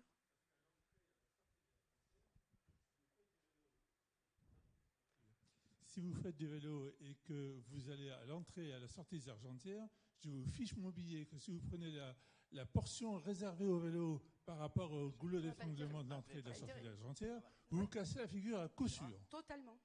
Voilà. Ça fait 23 ans que j'habite aux Argentières, monsieur. J'ai élevé mes 3 enfants là-bas. Je peux vous assurer qu'ils n'ont pas fait de vélo sur la départementale aux Argentières. J'avais pris ce lieu en photo sur un téléphone et j'ai montré ça au maire il y a 10 ans. Mais c'est ce que je vous dis. Et j'en ai parlé. Alors il m'a dit que quand la route avait été refaite, la portion qui était réservée au vélo n'était pas de la compétence du département. Je ne sais pas, je ne suis pas très doué dans qui est compétent pourquoi. Mais il y avait des problèmes de compétence, semble-t-il, entre la portion vélo et la portion routière. Et que c'est pour ça qu'ils n'ont pas fait ce petit bout-là. Il fallait au moins quelques mètres carrés de goudron en plus, vous comprenez, c'était impossible. Je peux vous assurer qu'on entend souvent ceci. Hein, quand on veut, à un moment donné, taper en touche, on peut dire « c'est pas de ma compétence ». Puisque je Moi, je vais vous dire, par rapport à ça, je vous prie de m'excuser, par rapport à ça, je l'ai dit sur ma première réunion, les gens qui m'ont vu au conseil municipal le savent, je suis quelqu'un à ne pas se défiler devant les responsabilités. C'est-à-dire que j'ai même pris à mon compte ce qu'a relevé cette dame d'ailleurs tout à l'heure. J'ai pris à mon compte, à un moment donné, de ne pas avoir su faire changer d'avis l'équipe que j'avais en face avec les arguments que je donnais. Je m'en sens responsable, d'accord ? En tant qu'élu, peut-être de l'opposition, je me sens responsable de ne pas avoir réussi à convaincre du bien fondé, justement, de ce que je proposais. Vous voyez jusqu'à quel point je me sens responsable. Et si je me suis présentée encore cette fois-ci, c'est parce que je me dis que dans cette ville, il faut à tout prix pouvoir proposer autre chose et être entendu. Il faut obligatoirement une opposition. Il faut obligatoirement une opposition, mais par contre, il faut obligatoirement une opposition qui soit respectée. Respectée. S'il est possible, je reviens un instant sur les problèmes SNCF et parking. Oui. Cette gare SNCF, vous l'aviez signalé tout à l'heure, elle a une importance de plus en plus grandissante. Elle ne concerne pas que Biganos, elle concerne bien des gens autour de Biganos. Donc au niveau du parking, on pourra créer toutes les places de parking qu'on veut, il n'y en aura jamais assez. Il y a des collectivités qui ont fait le choix, sur un autre sujet, sur le sujet des ordures, de ne plus mettre de poubelles parce que du fait de la présence des poubelles, il y avait une accumulation de déchets qui arrivait, qui ne concernait pas normalement les lieux qui étaient affectés à ça. Donc je dirais même, on pourrait pas avoir un peu la même analyse, à dire qu'il faudrait peut-être plutôt réduire le nombre de places de parking pour obliger les gens à aller se garer un peu à l'extérieur et, comme vous disiez justement, prévoir un système de navettes pour que ça soit gérable. Parce que, de toute façon, on en verra le bout. Ouais. Aujourd'hui, il faut se donner ces moyens-là. Alors, il y a déjà un projet qui est enclenché avec la Coban pour cadencer un peu plus le 610, le bus 610. Ce cadençage devrait pouvoir réduire en partie. Mais le problème, c'est que là, on arrive aujourd'hui, comme je vous disais tout à l'heure, à la limite de ce que peut faire une petite ville. Et aujourd'hui, il faut prévoir ces infrastructures de transport et de transport en commun pour pouvoir continuer à vivre sereinement dans cette ville. Si on n'arrive pas à gérer les transports sur notre ville et sur l'intercommunalité, eh bien, on ne s'en sortira pas. Moi, mon objectif, il est dans ce sens-là. Vous voyez ? Quand je vous ai parlé du transport tout à l'heure, c'est non seulement les voiries, mais en plus ces éléments-là. C'est ces projets sur lesquels je veux travailler. Moi, je vous dis, je suis quelqu'un d'extrêmement pragmatique et à un moment donné, si on veut pouvoir continuer à accueillir de la population sur notre secteur, il faut qu'on se donne les moyens d'une ville. Donc les moyens en termes de sécurité, on l'a vu tout à l'heure, les moyens en termes de transport. Tout à fait. Tout à fait. Parce que oui, la ville de Biganos fait aspirateur à véhicule, il faut dire ce qui est. Voilà. Voilà. Donc ça, c'est un des projets forts, oui, en effet. Nous avons une question ici. Oui. Bonsoir. Bonsoir. On a abordé la question des infrastructures. Oui. Je reste dans ce sujet-là puisque j'y travaille. À l'heure actuelle, on a beaucoup de monde, pas assez de place. Il y a d'autres personnes qui doivent arriver. Pour la question des accueils collectifs de mineurs, oui, un agrandissement, quelle serait la proposition du coup? Alors, sur les infrastructures, on sait que l'UJB, vous êtes extrêmement sollicité. Extrêmement sollicité. Vous êtes une structure associative. Aujourd'hui, vous avez un soutien financier. Il n'est peut-être pas suffisant. Ce n'est pas que l'argent qui va faire que vous allez être finalement opérationnel. Mais je crois qu'à un moment donné, il va falloir que l'on vous soutienne d'une autre façon, peut-être avec du renfort de personnel, peut-être on a eu un grand souci quand même sur Pardis, qui est très éloigné. Il faut réfléchir à ça, mais il faut y réfléchir non pas nous de notre côté, mais nous avec vous. Parce que les professionnels de l'accueil, c'est vous. Vous voyez ? Donc moi, je ne vais pas vous imposer en vous disant finalement on ferme Pardis et on en fait un zoo, et puis non. Je crois qu'il faut qu'on ait une véritable réflexion là-dessus. C'est un gros problème, l'accueil. Autant on est très performant sur la petite enfance, autant sur les accueils périscolaires et en particulier sur les vacances, ainsi de suite, ça ne va pas être tenable pour vous. On sent très bien que ça ne va pas être tenable et il faut que l'on travaille véritablement là-dessus. Véritablement. Oui. Merci.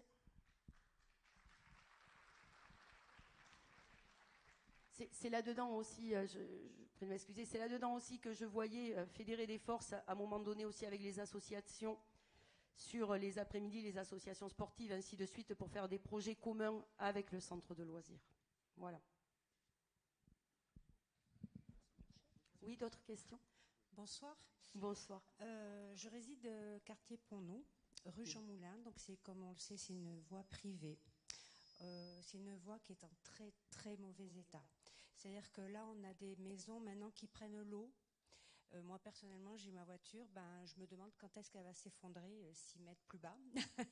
Voilà. Donc quel moyen de pression peut avoir un maire sur Claircienne, puisque ça appartient à Claircienne, la voie, pour refaire cette voie? Parce que ça fait 25 ans que j'y suis et franchement, c'était les foyers de la Gironde avant. Oui, c'est les foyers de la Gironde, mais là on me fait signe parce que c'est pitoyable, c'est de pire en pire. Donc j'ai Maryse qui est toujours un soutien et voilà.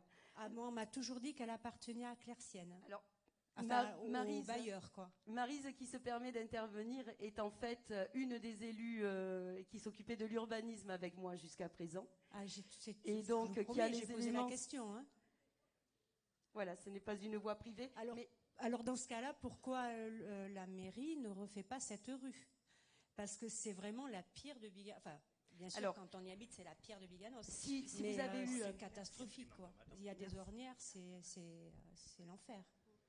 Non, je suis désolée, mais la rue Jean Moulin fait partie du domaine public. Parce que quand il y a eu une servitude au départ, oui. Mais quand il y a eu le lotissement qui est juste en face de rue Jean Moulin, vous avez le foyer de la Gironde à l'époque, oui. Qui a construit. Et en face, il y avait une propriété, oui, où il y a eu un lotissement. Oui. Et au départ, il y avait un fossé qui a été busé. Et il y a eu la rue qui s'est constituée, mais ce n'est pas une servitude, c'est passé rue. Voilà, à ma connaissance. D'accord. Bon. Parce que si vous voulez, on m'a dit, moi, que c'était dans le domaine privé, et je n'ai aucun document qui me dit que c'est une servitude. Parce que dans ces cas-là, les personnes qui sont en face n'auraient pas accès. Ce n'est pas une servitude. Alors moi, j'ai pu acheter, on m'a dit, vous avez un droit de passage. Ah bon? C'est quand j'ai signé, à l'époque c'était les foyers de la Gironde, j'ai signé chez le notaire un droit de passage. Donc pour moi, j'étais convaincue que c'était une voie privée. Non. Alors ça. Non mais franchement, je me dis, mais je suis dans le mensonge depuis combien d'années? Désolée, c'est une rue. À moins que la rue ne soit pas passée dans le domaine public, la voirie ne soit pas passée dans le domaine public, mais à voir quoi, à creuser à l'urbanisme. Voilà, c'est tout ce que je peux vous dire. Oui, non, mais moi, on m'a jamais empêché on m'a jamais dit que les personnes qui étaient là avaient été dans le privé, quoi. Au fait, voilà. Alors de toute façon, par rapport à ça, plusieurs éléments. Si vous avez eu mon programme, comme vous avez vu, oui, en effet, je ne vous promets pas des méga infrastructures, mais par contre, j'ai prévu sur mon programme une rénovation des voiries. Une rénovation des voiries, alors je ne vous dis pas que je vais vous faire votre rue, hein, je n'en sais rien.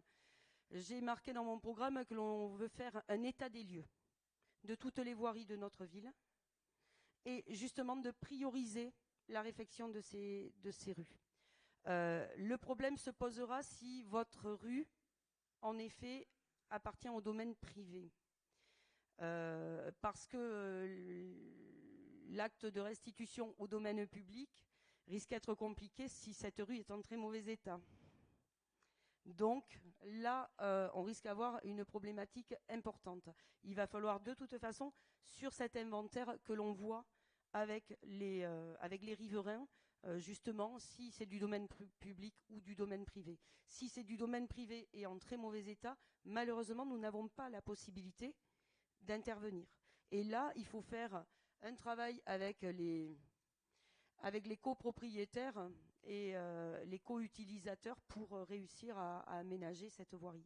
Et c'est là où ça complique. Oui.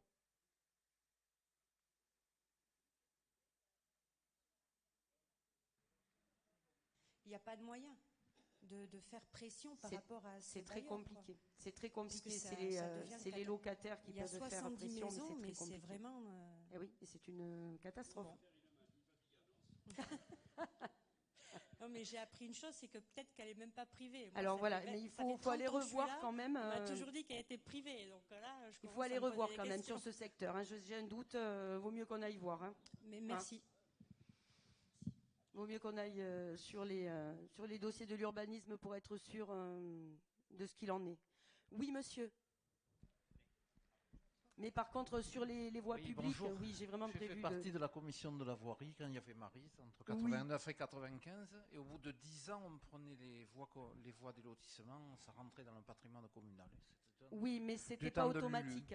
Oui, mais c'est plus automatique. Aujourd'hui, on fait un acte à chaque fois, c'est-à-dire que l'on prend une délibération. Et avec un état des lieux de la voirie en plus. Ouais.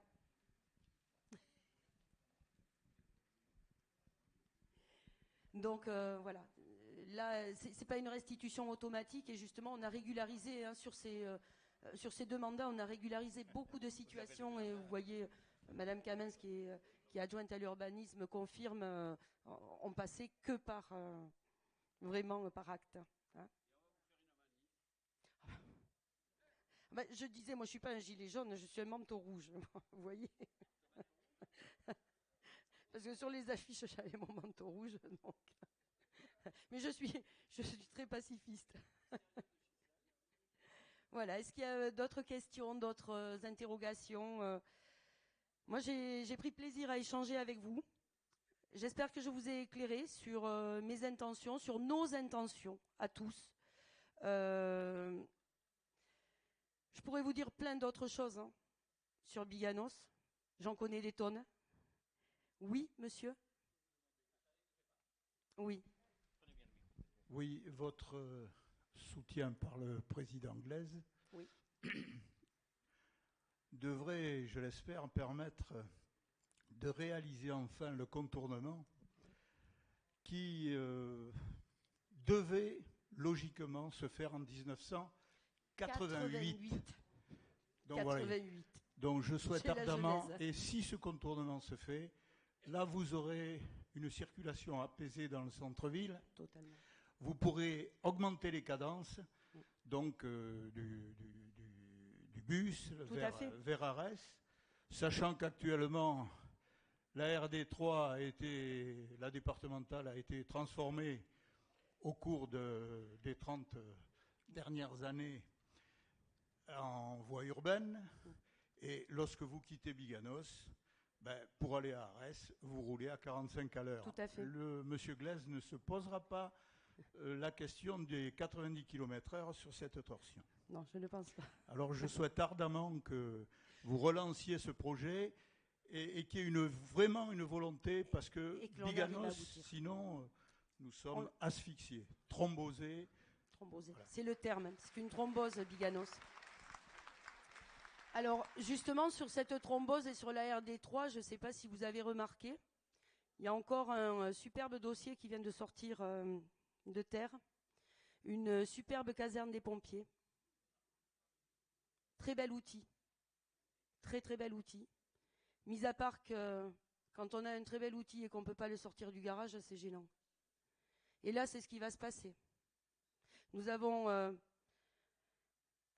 un bâtiment qui va permettre aux services de secours d'avoir tout leur matériel à disposition, mis à part que pour sortir de là où ils sont placés, je ne sais pas si vous le savez, en deuxième ligne de la ZAC, en face du crématorium, eh bien, les accidents, il ne vaudrait mieux pas en avoir le matin sur les heures de départ, ni le soir sur les heures de retour, ni même le week-end, parce que là, je ne sais pas comment ils vont sortir de cette zone-là. Alors, maintenant, on nous dit, on va désenclaver la caserne des pompiers, mais c'est-à-dire que pour ne pas la désenclaver, il aurait mieux valu ne pas l'enclaver, quoi. Hein, il y avait des projets depuis 2006 avec un grand rond-point que nous avions payé fortement, qui est à la sortie du pont SNCF, qui maintenant permet d'aller à Gamme-Vert. Et justement, le terrain de Gamme-Vert actuellement était le terrain qui avait été réservé à l'époque pour le SDIS. Entre-temps, le dossier a été enterré et il est ressorti. 10 ans plus tard, mais pas au même endroit, et dans un endroit qui n'est franchement pas du tout convenable pour ce genre de structure. Donc voilà, c'est contre ça que je me suis battue aussi. C'est contre ça. Il en est de même pour le parking du crématorium qui est en face. On fait un crématorium déjà, qu'on fasse un crématorium, mais on a toujours dit Annie Cazot, elle veut pas de crématorium. Mais non, Annie Cazot, elle veut un crématorium, elle voulait un crématorium, mais certainement pas au milieu des commerces. Parce que, je ne sais pas si vous allez de temps en temps manger au petit restaurant, au grand restaurant même qui fait l'angle là, mais aujourd'hui, la magnifique terrasse, quand vous avez vu sur les corbillards, eh ben, c'est pas quand même la meilleure des choses. Mais à la fois, quand c'est vous qui avez besoin de vous recueillir parce que vous allez accompagner un proche, eh bien, vous n'avez peut-être pas envie de toute l'agitation d'une zone à côté. Et à la fois, eh bien, on a fait un crématorium dans cet endroit-là, mais il n'y a pas assez de parking pour accueillir les gens. Donc voilà, c'est contre ça que je me suis battue et c'est contre ça que je continuerai à me battre. C'est contre ça. Et là, il n'y a pas besoin d'être un professionnel de la politique, parce qu'on me dit que je suis un amateur. Mais bien sûr, mais c'est ça la politique locale, c'est quoi? Bien sûr que ce sont les idées des gens qui vivent sur place qui sont importantes, et non pas des idées de personnes qui finalement sont de passage. Donc voilà, voilà mon esprit. Certains me connaissent déjà, d'autres ont peut-être appris à me connaître. D'autres me connaissaient pas forcément comme ça. Mais sachez que voilà, mon équipe et moi-même, nous sommes prêts à travailler dans ce sens-là. Ce sont ces projets que nous portons. C'est ce réalisme que nous portons. C'est aujourd'hui et maintenant qu'il faut faire quelque chose pour notre ville. Parce que moi, je suis convaincue qu'avec ce qui est proposé, dans 6 ans, ça risque d'être trop tard et ça risque d'être compliqué. Voilà.